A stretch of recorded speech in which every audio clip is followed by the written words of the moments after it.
Ang mabuting balita ng Panginoon ayon kay San Lucas, chapter 1, verse 39 to 56. Si Maria ay nagmamadaling pumunta sa isang bayan sa kaburulan ng Juda.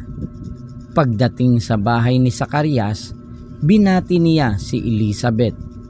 Nang marinig ni Elizabeth ang bati ni Maria, naggagalaw ang sanggol sa kanyang tiyan. Napuspos ng Espiritu Santo si Elizabeth at buong galak na sinabi, "Pinagpala ka sa mga babae at pinagpala rin ang dinadala mo sa iyong sinapupunan. Sino ako upang dalawin ng ina ng aking Panginoon?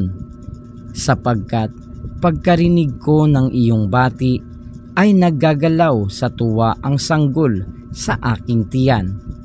Mapalad ka sapagkat nanalig kang matutupad ang ipinasabi sa iyo ng Panginoon."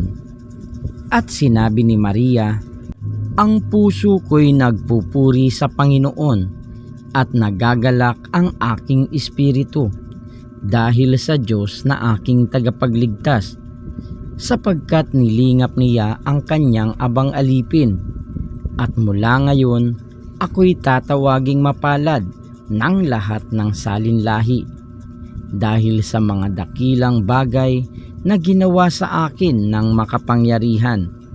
Banal ang kanyang pangalan.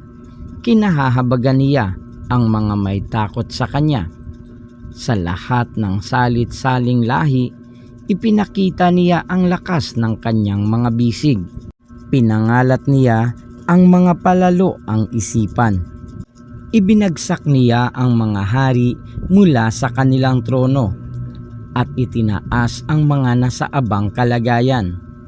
Binusog niya ng mabubuting bagay ang mga nagugutom at pinalayas niyang wala ni anuman ang mayayaman.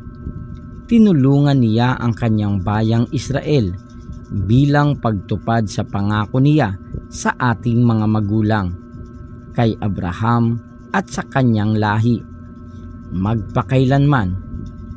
Tumira si Maria kina Elizabeth nang may 3 buwan at saka umuwi. Ang mabuting balita ng Panginoon. Pinupuri ka namin, Panginoong Hesukristo.